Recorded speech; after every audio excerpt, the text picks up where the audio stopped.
सपकाळ साहेब, तुम्ही म्हणालात की या जागा लढतात, पण आज सकाळी संजय राऊत यांनी एक मुद्दा उपस्थित केला की निवडून किंवा जिंकून येण्यासाठी आवश्यक जे संख्याबळ आहे ते कुठे आहे? संख्याबळ हा आपल्या ठिकाणी आहे लोकशाहीमध्ये निवडणुका लढवणं. कारण निवडणुका हा लोकशाहीचा सण आहे, उत्सव आहे.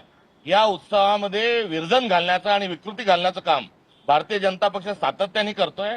त्यामुळे निवडणुका जिंकणं हा वेगळा भाग आहे आणि लोकशाहीमध्ये आपल्या मूल्यांकरता, आपल्या नीतीकरता आणि विचारांकरता लढणं, संघर्ष करणं हा एक भाग आहे. त्यामुळे संघर्षाची भूमिका ही महाविकास आघाडीची आहे. गंभीर आरोप केला की 5 लाख रुपये ऍडव्हान्स देऊन उमेदवार फोडणं सुरू आहे, नगरसेवक घेणं सुरू आहे. कुठे हे नेमकं सुरू आहे, काय माहिती आली तुमच्या? हाताच्या कंगणाला आरसा कशाला? केलेला आरोप नाही आहे, तर ही वस्तुस्थिती आहे. आपण आपल्या माध्यमांच्या रिपोर्टरला जर नुसता एक फेरफटका या भागातून मारून यायला सांगितला तर ही माहिती आमच्यापेक्षा अधिक ही आपल्या हाताशी लागल्याशिवाय राहणार नाही. संपूर्ण महाराष्ट्रामध्ये मतदारांना पैसा देऊन कुठे पहिले आंब्याच्या जे आहेत आंब्याचे खोके जे आहेत ते दिले, त्यासोबत काही गिफ्ट पाठवले आणि आता थेट पैशाची देवाणघेवाणी सुरू झालेली आहे. नाही, पण सपकाळ साहेब, तुम्ही म्हणालात की पैशाच्या थैल्या, गोणी आंब्याचा आणि भाव. सगळं काय काय तयार आहे, तर महाविकास आघाडीकडे काय तयार आहे?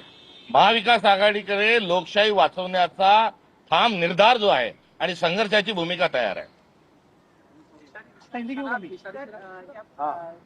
युती जे पक्ष आहेत किंवा महायुतीमध्ये सुद्धा एकमेकांमध्ये सुद्धा कुरघोडी होत असल्याचं दिसून येत आहे. काही ठिकाणी एकमेकांच्या विरोधात मैत्रीपूर्ण लढती करू अशा सुद्धा काही वक्तव्य पुढे येत आहेत. सत्ता पिपासू सर्व मंडळी ही महायुतीच्या माध्यमातून एकत्र आलेली आहे. त्यांना विचाराची, विकासाची, नीतिमूल्याची, भारताच्या महान परंपरेशी आणि अर्थात महाराष्ट्र धर्माची काही देणं घेणं नाही. सत्ता सत्ता आणि सत्ता हा त्यांच्यासाठी परवलीचा शब्द आहे आणि हे सत्ता पिपासू एकत्र आल्यामुळे गँग ऑफ ट्रिपल इंजिन सरकार हे सुरू आहे आणि त्यामध्ये हा टोळी युद्धाचा भाग हा याही निवडणुकीच्या अनुषंगाने आपल्याला बघायला मिळतोय. या निवडणुकीमध्ये रायगड ही खुर्चीची होताना दिसते. आपल्या इकडनं कोणत्या पक्षाचा उमेदवार त्या ठिकाणी? जागा वाटपात आम्ही आज युपीटीला दिली, ते त्यांचा निर्णय त्यांच्या पद्धतीने जाहीर करतील. थँक्यू. विषारी दारूमुळे अनेक जणांचे कालच्या 3 घटना जर आपण बघितल्या तर मुख्यमंत्री देवेंद्र फडणवीस यांची आम्ही जेव्हा लाच काढतो तेव्हा आम्ही शेलक्या भाषेत बोललो अशा पद्धतीने बोलला जातो. कुठेतरी दरिद्री सारखे शब्द, दरिंदर सारखे शब्द आम्ही वापरतो तर त्याला शिवीगाळ संबोधलं जातं. मात्र खरंच सांगा की महाराष्ट्रातल्या काल 3 घटना, एका मृतदेहाची जी एक महिला जळाली होती त्या महिलेच्या ऐवजी दुसऱ्याच महिला जळाली असं सांगून त्या मुलीच्या वडिलांना आणि भावाला अटक करून घेतलं जातं. त्यांना पोलीस कस्टडीत ठेवलं जातं. त्यांना 3rd डिग्रीची मारहाण होत होते आणि 10 दिवसानंतर तीच मुलगी येऊन सांगते की मी जिवंत आहे, माझा खून झालेला नाही.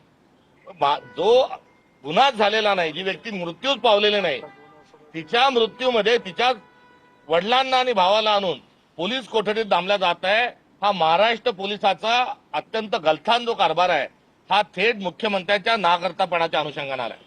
दुसरी जी घटना आहे, अँब्युलन्स ही मिळाली नाही म्हणून बाळांतीन जी गर्भवती महिला आहे ही हॉस्पिटलपर्यंत पोहोचू शकली नाही आणि त्या ठिकाणी एक अत्यंत दुर्दैवी घटना घडली. डिझेल मुबलक आहे असं सांगणाऱ्या मुख्यमंत्र्यांनी या अँब्युलन्सला डिझेल नसल्यामुळे आणि ती महिला वेळीच न पोचल्यामुळे झालेल्या दुर्घटनेच्या अनुषंगानं देखील मुख्यमंत्री देवेंद्र फडणवीसच जबाबदार आहे.